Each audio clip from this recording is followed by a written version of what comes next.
Welcome back everyone to another Downward Day. And today's video is going to feature a bit of a meta topic because we're going to be talking about the internet, and specifically my opinions on how the internet has changed during my lifetime. I've been meaning to make a video like this because over the past few years, I've started to notice that I've been spending a lot less time online. And the time I do spend on the web just hasn't been very enjoyable as of late. Now, when you bring up a topic such as this, people usually like to chalk it up to aging and general changes in lifestyle. And while I won't dismiss that as at least part of the reason, I don't really think it tells the whole story. At this point, I've been around long enough where I've started to notice pretty drastic changes in how the internet is today versus how I remember it. I've witnessed enough time pass by on the internet where what I see today is basically an entirely different generation. And I'm not just talking about the people using it. This idea applies to everything from structure to functionality. And I think for young people or people who are relatively new to the internet, these differences won't seem that obvious, but they are for me. And noticing these things through time has really put a damper on my excitement to use the internet. The issue at hand here is pretty complex and multifaceted, and I'm going to try to do my best to explain my thought process with all of this. Over time, I've reached this conclusion that's probably going to sound strange to a lot of you. I believe the main reason the internet is so much harder to enjoy nowadays is that there's too many people on it. The internet is not a big truck. It's a series of tubes. So I guess I'll start off here by talking about how the function of the internet has changed over time. I remember a time when the internet wasn't this ubiquitous thing that you were basically required to participate in for everyday life. And for the younger people out there in the audience, this idea might be difficult to comprehend, especially considering how a lot of this new generation that's coming up the ranks has spent almost every waking moment of every day of their lives on an iPad. But there once was a time when surfing the web was more of a leisurely hobby. It wasn't this default state of being as many have come to know. And for context, because I know I'm going to get questions about this, I first started using the internet in any capacity when I was about 6 or 7 years old in the mid-2000s. And I didn't really become a heavy internet user until around 2010 when I was in middle school. So basically I was too young to see stuff like GeoCities, but I was around to see the very beginning of sites like YouTube and Facebook. So I did get to personally witness the twilight years of what's generally known as the Web 1.0 era. The time period before the rise of smartphones and every online service migrating to an app. And to put it another way, I'm probably part of the youngest generation who can remember a time when most people did not use the internet, when the act of surfing the web was viewed as almost this niche thing. I remember a time when the internet wasn't treated as that important, when internet services didn't make up the biggest sector of the economy. For most people, going online was just another way to pass the time, not unlike going to a movie theater or a theme park. And that's because in the early stages of the web, there really wasn't that much to do. Sure, you could argue with strangers, play flash games, and watch shock videos in glorious 240p, but the capabilities of the early web were a far cry from the all-encompassing panacea that we've come to expect today. When I was younger, the process of browsing the internet was a similar experience to a flea market. It lacked the polish and refinement that you'd expect from a more professional service with a lot of money behind it, but there was a lot of charm to be found in the human element, the strangeness and little imperfections that you could notice with an eclectic mix of people. The experience of browsing the web back then was less about what you knew was there and more about the mystery of what could potentially be found. The uncertainty of it was part of the appeal. People have often compared it to the Wild West. There was a whimsical charm of not knowing what was out there and being able to explore it. And again, for the younger folks out there, this whole idea might seem a little strange. You know, like, why would you go online without any specific destination in mind? Doesn't that just sound like a waste of time? But back then, that was kind of the appeal. You went online to pass the time in a laid-back, leisurely way. And sometimes you'd actually stumble upon something really cool, and you'd meet cool people and you'd become part of a community that you never even knew existed. There was this level of chance and randomness that made the internet fun. It made it so that every time you logged on, your experience would be different and unique. And this aspect totally changed the way that people interacted with the web.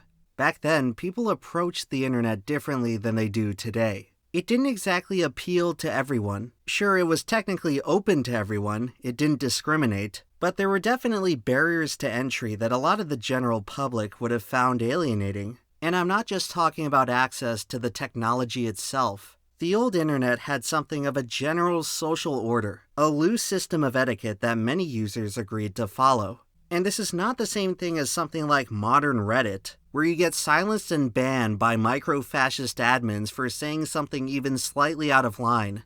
No, what I mean by etiquette is that internet users back then would generally treat each other with respect. And sure, every now and then a flame war would break out and people would start trolling each other, but by and large, the amount of dysfunction and toxicity that many like to attribute to the early web I feel is greatly overblown.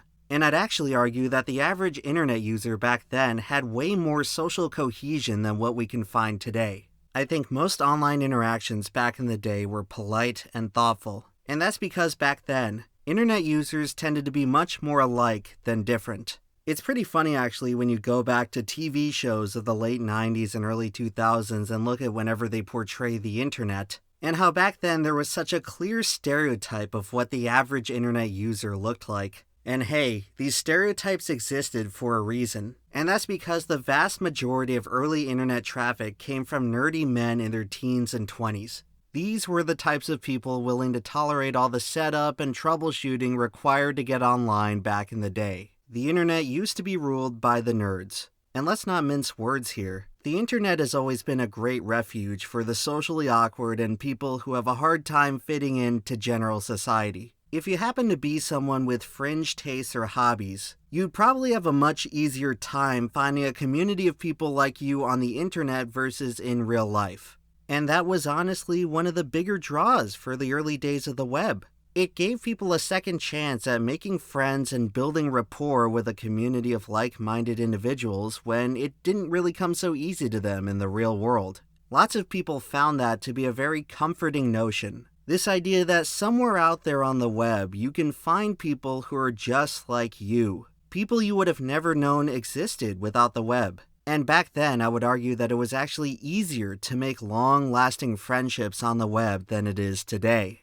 I think there are many complex reasons for why that's the case, but I think the biggest factor has to do with how the web used to be more decentralized, and how it was easier for web traffic to get to smaller domains. When I first started going online, places like Reddit, Twitter, Instagram, and Discord did not exist yet. Instead, if you wanted to find a specific community, you'd have to search for its own dedicated forum or message board. And these places were pretty much all independently run. Like some guy not too different from you and me would just own the site. It wasn't under the control of some publicly traded company on the NASDAQ. And yes, these forums still did have a system of admins and moderators that could ban you, but it didn't come close to the level of streamlined bureaucracy that we've come to expect today. Classic internet forums used to be a much more intimate setting. And no, I'm not just talking about fetish and porn sites. The internet is really, really great. For porn. I'm talking about how many forums out there would have an active community of only a few hundred people. And compare that to the web today, where almost all the traffic is consolidated to just a handful of platforms. And you just find yourself in an ocean of total strangers where you never see the same people twice. It's like trying to make friends in an airport terminal instead of a bar. There are just totally different social dynamics at play that alter the entire situation. When you keep adding people to a system, eventually everything just gets too impersonal. You can't form any long-lasting, meaningful relationships when you're just surrounded by this revolving door of strangers. And I think this is a significant factor in why sites like modern Twitter and Reddit feel so bad to use. There's absolutely no consistency in the people you interact with. You get the sense that anything you contribute to the conversation is going to be totally inconsequential. And that's because on modernized internet platforms, it doesn't feel like you're talking to real people. No, instead it feels like you're stuck in this room with a giant hive mind of zombies. Because when you get too many people in the same place, eventually these mob dynamics start to break out. Any nuance just gets consolidated into this universally correct opinion. and people just sort of cease to exist as individuals. If your ideas don't fall in line with this bulk majority consensus, then your opinions are just completely invalidated. And sure, there were plenty of forums back in the day that were extremely gatekeepy. And yes, lots of them were built around this requisite belief system that it was assumed you'd had before you could join. But even back then, people would at least hear you out if you disagreed with the consensus. They would engage with what you had to say. And I think it was way more common for veteran forum posters to engage in debate, to have differing opinions that they could express without getting instantaneously banned.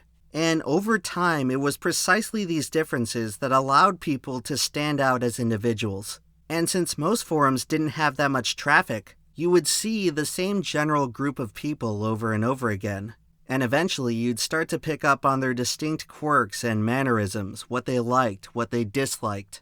You'd eventually start to see them as an individual person just like you with their own thoughts and opinions.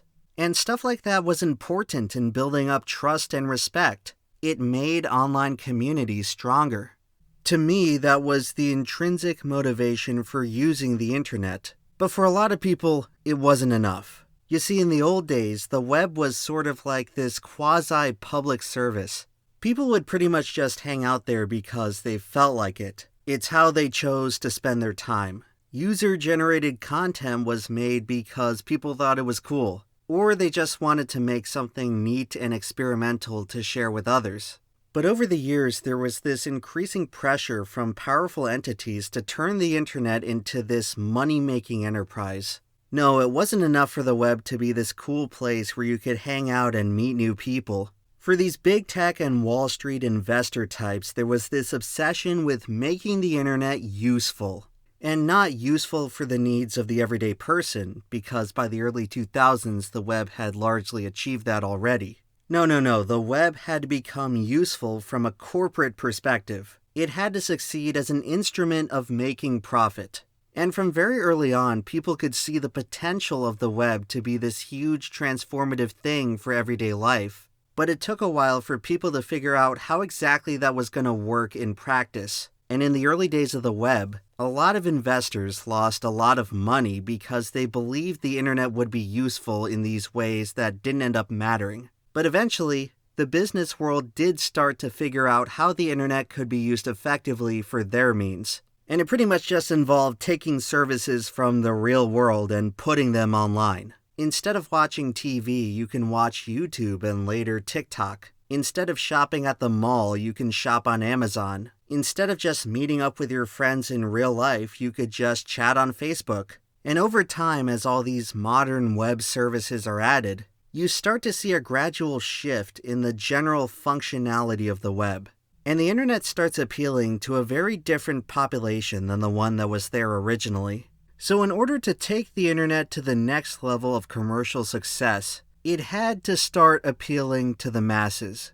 Basically anyone who wasn't a nerdy dude in their 20s. But the problem was, for all those other people, the internet was seen as somewhat of a weird and unpalatable place. So the solution to get more of the general public online was to turn the web into this extension of conventional society. So tech companies started offering platforms that were more streamlined and elegant. They offered services that were more in line with what people expected out of routine everyday life. And slowly but surely, the eclectic strangeness that had come to define the web started to disappear. It was phased out for something more appealing to general consumers. And as the internet was made less weird, its unique and uniform culture started to go by the wayside. As I recall, this whole process really took off with the widespread adoption of smartphones, which quickly became the primary method most people accessed the web. And the consequences of this trend were twofold. The first being that every single web page had to be redesigned and formatted to fit on a phone screen. You could no longer design your web pages to be intricate and expressive. Everything now had to be condensed into this streamlined minimalist design. And visually speaking, this took away a lot of the soul that was once present on the classic internet. It also destroyed the readability of many text-based websites because phone screens are oriented vertically by default, so these types of sites became much less popular as a result. The second consequence of smartphones was how most traffic was directed away from web browsers and moved almost exclusively onto apps. And what this did was basically make the web more centralized while harming the ease of navigation. With the rise of apps, you started seeing more and more web content locked away in these walled gardens. And to access it, you pretty much had to move away from the standard web and instead move into some big tech company's private playground. It gave big tech a lot more leeway to control the traffic they had and take advantage of their users. And in my opinion, the most egregious offender of this had to be Facebook. It's impossible to talk about the corporate transformation of the internet without bringing up Facebook, which was basically ground zero in turning the web into a more cynical place. Starting in the late 2000s, Facebook started blowing up in traffic. I'd argue that it was the first website that wasn't a search engine to become truly ubiquitous. At its peak, the popularity of Facebook totally transcended any other website that came before it. There was a point when it had so many monthly users that it basically acted as a second internet. Now, as the official story goes, the reason Facebook got so popular is that it pioneered this ingenious idea of people making friends on the internet. But the truth is, there were sites like MySpace which came out before Facebook that had the same core idea. So what is the real reason why Facebook was so successful? And the answer is that Facebook was the first heavily trafficked site to start socially engineering their users to remain on the site. Basically, Facebook was the first major platform that figured out how to reinvent the core internet experience into something that was addictive for the user. It was the first major platform to start focusing on long-term user retention. Many of the design aspects on the entire site were based on manipulating you into being terminally online. And all this was done with the direct intent to keep you on Facebook and to dissuade you from spending time on the rest of the web. And the engineers at Facebook were very successful at this. Facebook was responsible for bringing a ton of new people online, but not many of them were leaking out to the rest of the web. They were cannibalizing most of the traffic for themselves. And for a lot of people in the early 2010s, Facebook was basically the extent of the web. And as more and more people came flooding in, and Facebook became more and more dominant, it started to warp the public's perception of what the internet was supposed to be. All of a sudden, the web stopped feeling like this broad spectrum of cool places that you could visit, and instead got reduced to this monolithic app that you can open on your phone screen. I also think that Facebook is to blame for a lot of the pathologies you see in modern online discourse. The constant reliance on rage bait to farm engagement, political derangement, and total stubbornness from people to engage with other ideas, and the proliferation of totally psychotic conspiracy theories that damage people's grasp on reality. All of these things, in my opinion, can be traced back to the culture that Facebook created. It wasn't like they were the site that invented all this stuff. It was more so how the site's unquenchable thirst for engagement unleashed these pathologies on such a huge quantity of internet users. The entire system of etiquette and respect that once existed on the old internet basically did not apply to Facebook users. And then, years later, when Facebook started declining in popularity, these people never went away, they just went on to infest the rest of the web. But if that wasn't bad enough, over a 10-year span, just as Facebook was ruining the culture of the internet, they were also ruining the business of it. Because when you look at all the slimy, money-grubbing tricks that exist on the internet today, if Facebook wasn't the first to invent it, then they were the first to maximize it to its full potential. They set the precedent that it was okay to farm and sell user data. It was okay to make user privacy non-existent. It was okay to make teenagers depressed and addicted just to keep your traffic high enough to impress investors. And because of this, Facebook got very popular with investors. And now, for any online service to receive venture capital, they have to design everything like Facebook. The user experience is no longer the priority. Instead, it's all about getting as many users as fast as possible and then using them as a means to an end, which most of the time involves addicting them, bombarding them with ads, selling their personal data, or just straight up using the traffic to defraud investors. That was basically how internet ventures made their money in the 2010s. And as Wall Street was recovering from the 2008 financial crisis, these new web services became some of the best performing stocks on the market. And very quickly, the internet all of a sudden had a ton of money behind it. I understand how some people may find it rich for me to complain about the monetization of the internet, considering how YouTubers like myself have ostensibly benefited from it. But in my defense, when it comes to the commercial side of what I do, I've always tried to keep things pretty fair. I try to steer clear from dishonest tactics. I'm not trying to mislead or manipulate the audience with clickbait or fake information. I try to treat the audience with respect. And unfortunately, that's not something I can say for a majority of other creators in my position. I think most people in the present day now view content creation on the internet as just another cynical money-making scheme. And sure, I acknowledge that since the very beginning of the web, there have been people exploiting it to make a quick buck. But at the very least, back then, there was some understanding that in order to get more clicks on your page, you had to offer the audience something a little bit interesting or unique. Nowadays, the complexities and intricacies of human attention have been so optimally studied that pumping out successful content on the web feels like it's been boiled down to just one sterile formula.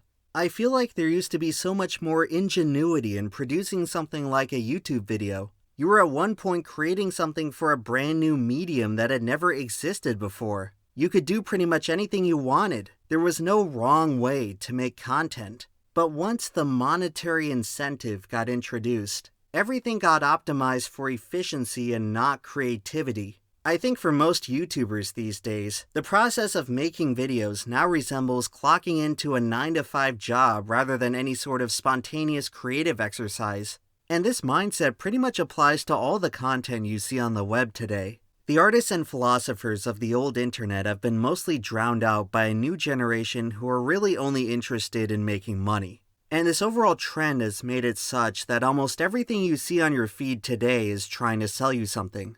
The vast majority of online content at this point has pretty much become an extension of advertising, where the ultimate goal is to persuade you into making a transaction. Whether it's your time, money, and attention, most of the content you see these days is going to be fixated on one of these three things.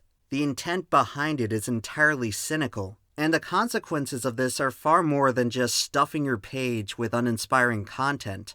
Oftentimes, the end result of this type of stuff is actively malicious. It's designed to take advantage of you and exploit you. And back when I first started using the web, most people learned not to engage with it, to approach content from online strangers with skepticism. But as the internet has become overpopulated, the average user is probably more gullible today than ever before. All that wisdom from the past about being careful what you click on the web, it's gone totally by the wayside. I feel like modern internet users are just completely oblivious when it comes to this type of stuff. I feel like people nowadays have to be reminded that no, you're not the 1 millionth visitor. You did not win a free iPod. There are no hot singles in your area who want to meet up with you. You know, like the girl with big boobs who just DM'd you is actually a 26-year-old man in India.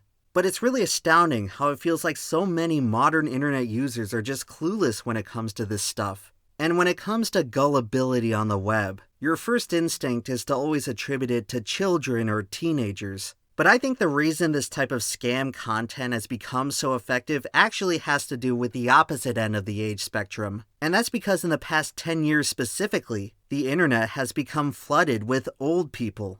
Now keep in mind, these are not the same people who were in their 20s and 30s when the internet first came out who aged up alongside the web. No, these are people who predominantly wanted nothing to do with the web until it became indispensable for everyday life. These are people who have spent the vast majority of their lives away from the web and are now coming in and trying to impose their own system of standards for what content and social interaction is supposed to look like. And this boomer view of the world often stands in direct contrast to what the original culture of the internet was. The web used to have this predominantly youthful spirit to it. It served as something of a refuge for young people to engage with new and experimental ideas that were in contrast with the more traditional outlook of their parents. But nowadays it feels like those very same parents have invaded that space, and they're trying to reshape the culture of the internet into their old-fashioned image of the world. But at the same time, these people have no idea how the internet works. They have no respect for the people who were here before them, and when it comes to getting scammed and manipulated, they're often completely oblivious. It's almost the same effect as having a bunch of kids on the internet, except these old people have way more money that they can get conned out of. So in the past 5 years specifically, I've certainly noticed the rise in a new market of internet content designed to exploit the cluelessness of all these new elderly people who just appeared. These people often have no critical thinking skills or sense of skepticism, so they'll literally believe anything you put in front of them. If you've been paying attention to the alarming rise of fake news and AI-generated slop that's been appearing on your feed as of late, these are the people who are consuming it. They can't tell the difference between what's real and fake. They can't tell if a video or image was AI-generated. These people will believe that anything is true as long as it comes out of an authoritative voice speaking out of a glowing screen. To them, the only purpose of the internet is to serve as a new age substitute for television. And honestly, based on the way things have been going, that really is what the modern web is turning into. Rather than serving as this unique interactive space where you can learn new things and meet new people, the internet feels like it's becoming yet another means for people to just mindlessly consume content. To me, it represents a significant regression from what the original vision of the web was supposed to be. When I was a kid, a lot of people believed that the internet would really have a transformative effect on people and society. And I understand you could argue that's the case in certain aspects. But in a general sense, how most people interact with the web today is really not far off from the mediums of television and radio that came before it. I think it's a reasonable inference to make that the majority of people actively on the web right now are only using it as a means of producing background noise while they work on some other task, or as a way to kill a couple minutes of boredom while they're waiting in line or sitting on the toilet. The internet is no longer this magical destination that you can go to see absolutely unique and experimental content. That type of stuff has been largely pushed into the background at this point, and the role of content on the web has now shifted to being mostly banal, mindless entertainment. That's the type of material that's now predominantly in demand by the consumers of the web. And as a consequence, most of the content suppliers these days have nothing better to do but pump out slop. It's simply easier, more cost-effective, and more economically prosperous than putting in the effort to make something unique or special. And it's this easy, mass-produced content which has become incredibly appealing for people from developing countries, where they're now being presented with potentially their greatest opportunity to pull themselves out of poverty. And so, the web has been filled to the brim with millions of people from around the world just pumping this stuff out. And that doesn't even include automated or AI-generated content, which has also been thriving for the past 5 years. And look, I'm not one of these people who tries to insist that the internet is only made for certain groups of people. Accessibility for everyone is one of the greatest appeals of the web. And when you consider someone in poverty from India or Brazil trying to make a living by farming some web content, it's certainly preferable to them having to slave away in an abusive plantation or factory. But the side effect of this new economic frontier is that it creates a lot of digital pollution and damages the usability of the web for everyone else. It's hard to look at your social media feeds these days and not wonder how much of the content is being blatantly dishonest or trying to sell you something. You know, the words gaslighting and astroturfing have now entered the common lexicon, primarily as a response to the sheer amount of fake and manipulative content you now come across on the web on a regular basis. And it's getting to the point where I feel like a lot of people are running out of reasons to continue surfing the web for leisure anymore. I understand that the latter part of this video has been heavily focused around web content, and I'm anticipating some rebuttals to this saying there's so much more to the web than just whatever people create and upload to it. And yes, I think it's undeniable that the web has become a more efficient place to conduct business or engage in commerce. But the reason I place so much emphasis on user content in terms of my own personal web experience is that this type of stuff is supposed to be what makes the internet unique. I mean, is the core value of the web just to serve as a place where people can more efficiently do the tedium of everyday life? Has your life really been that transformed now that you can attend a meeting on Zoom instead of a boardroom? Is that really what you love about being on the internet? I started off this video with the analogy that the experience of being on the old internet was like going to a flea market. And well, the experience of the modern internet is like going to Walmart. Attention Walmart shoppers! I love Goy What are you looking at me like that for? It's a Walmart. I love Goy I love Goy Sure, it's undeniably useful in a lot of ways. It's made many different parts of life way more efficient. There's definitely a lot of good stuff and good value to be found inside of the Walmart, but the actual experience of going into that Walmart to retrieve that stuff has become quite unpleasant.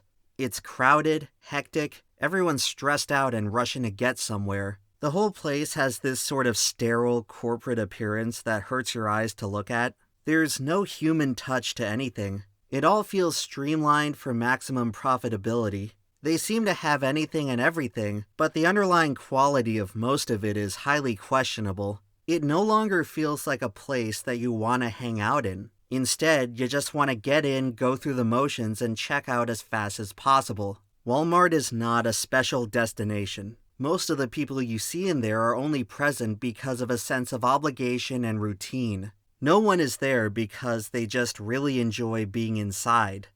Lately, when I've been going online, I've been experiencing this sort of detached feeling. And maybe this is all in my head, but if you happen to be in your late 20s like me, do you ever get the feeling that you don't really belong on the modern web? I mean, when I was a kid, it felt like the internet was tailor-made for people in their 20s. But now that I'm actually in that age group, it feels like everything got flipped upside down, where the internet is now predominantly a place for children and the elderly. I feel like people my age have become a sort of silent generation for the web. It's this ironic situation because I feel like many of us were actually on the web before most people showed up, but the whole thing has now morphed and contorted in a way that it basically ignores us. I don't know, maybe I'm off base with this one, but I'd be interested to hear if any of you in the comments have been feeling the same way.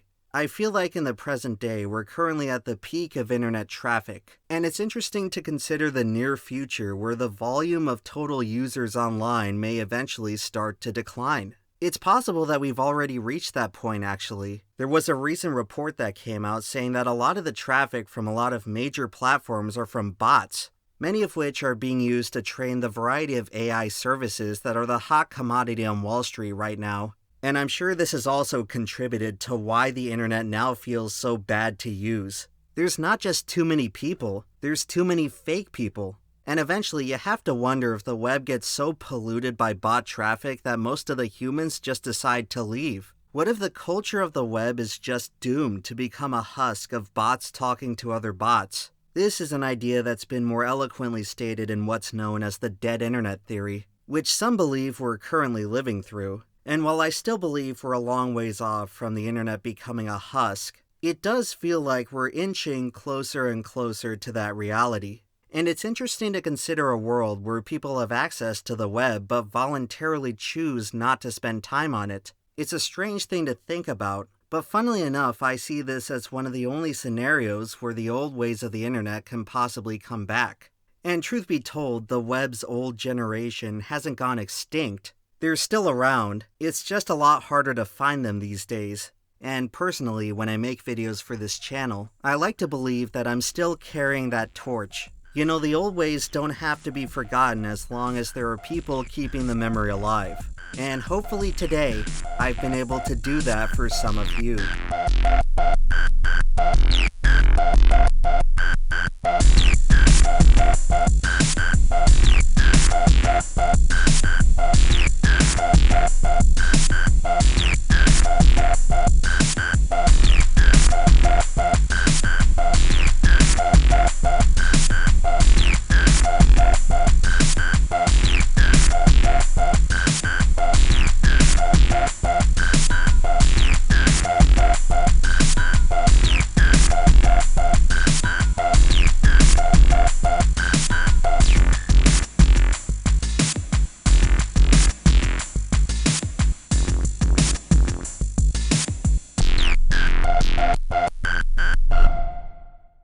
Downward spiral, downward spiral, downward spiral! Yeah, let's do it again.